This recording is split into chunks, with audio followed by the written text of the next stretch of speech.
There's a dark, thin, winding stairway without any banister, which will throw him down. I know it's not Dickens, but come on, thrown in a thieves' hole?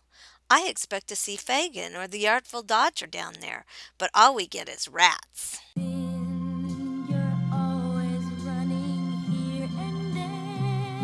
As any rational person would do after being thrown in a thieves' hole, Claire and Gayla start blaming each other for their predicament. If I say that your tongue is vicious, if I call you uncouth, it's simply that.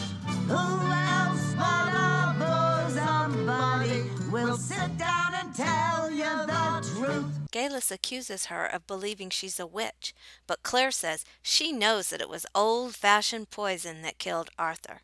Galis confirms she used arsenic. Just to watch him die.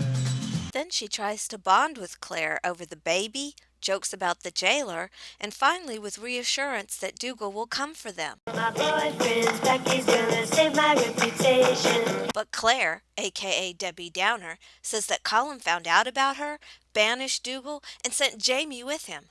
No one is coming, Galis.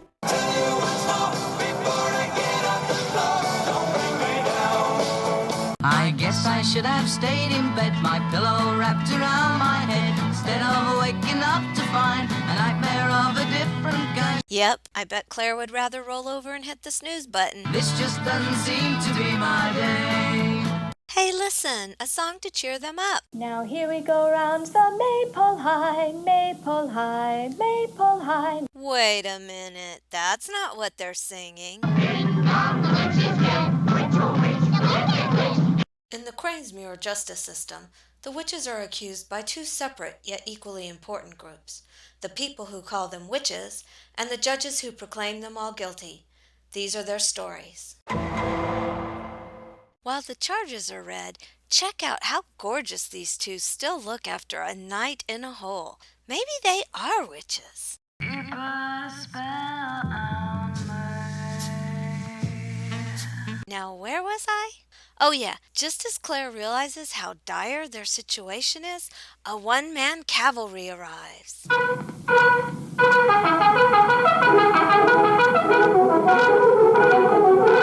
The Lone Ranger. I told you I love Ned. He isn't able to stop the trial completely, but with the little Scottish razzmatazz, he wins the right to defend the witches. I mean, Claire and Galis. Oh, flower of sky. Give 'em the old razzle-dazzle. Oh, great. The first witness is Jeannie, who has a very long and outrageous list of accusations.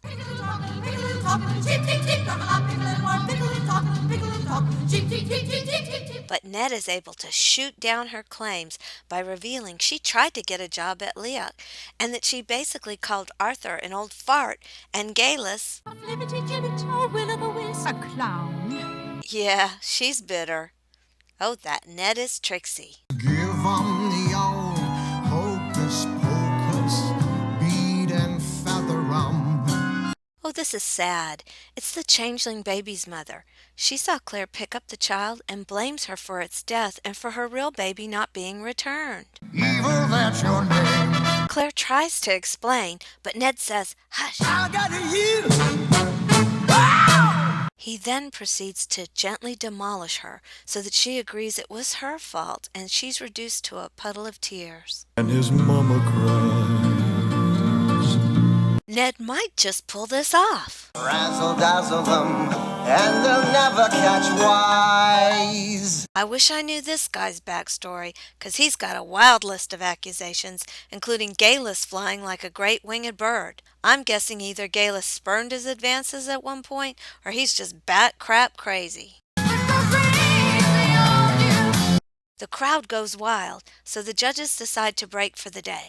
Claire manages to get a word with Ned, and though he's not full of false hope, he at least gives her a flask of whiskey. It's 5 o'clock somewhere. I got friends in low places where the whiskey drowns and the beer chases my blues away. You know, There's nothing like some booze in a rat-infested cave to make two women feel close. But surprisingly, it's Galus who shares the most tidbits. Like, she's positive that tomorrow they'll die. That she managed to divert lots of money from Arthur.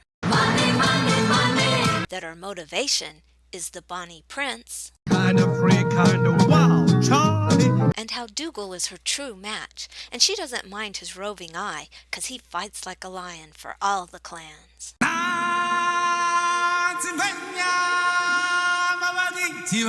She does falter a bit thinking how Dougal followed the order to go away, but she tells Claire she has no regrets.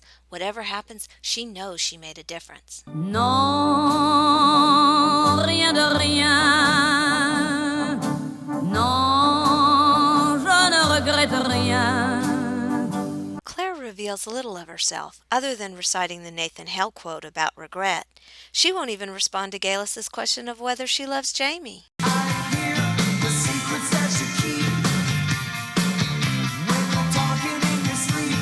Good morning, good morning. We've gabbed the whole night through. Good morning to you. After a long night of bonding, a glimpse of a starling makes Claire share a lovely memory. Murmuration, it was called. They'd be swooping and twirling in this kind of hypnotic cloud. Which prompts a wee joke. I believe I can fly. And we see a sweet moment which shows how close they've become. Ain't it good to know you've got a friend? But then they have to gird their loins 'cause it's time to go.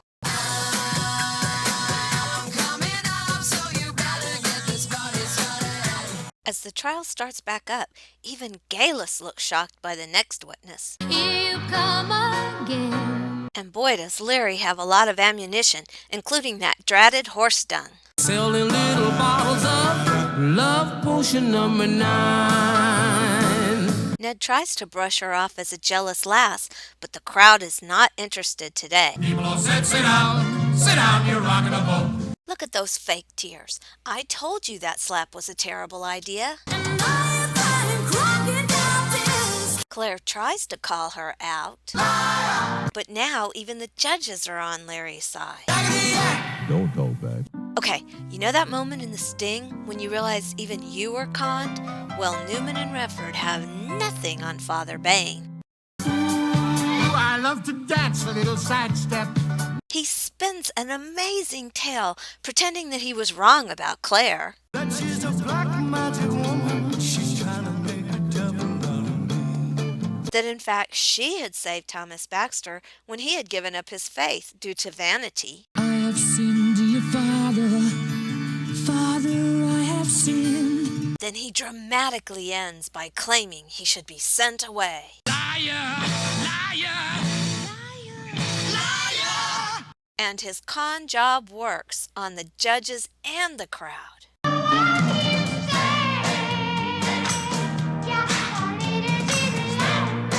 Ned asks for a recess, which gives me time to say, The three words that best describe you are as follows, and I quote, stink, stank, stunk. can Ned really save them, or will Claire and Galus become witch brulee? Find out in part 2 of the Devil's Mark recap.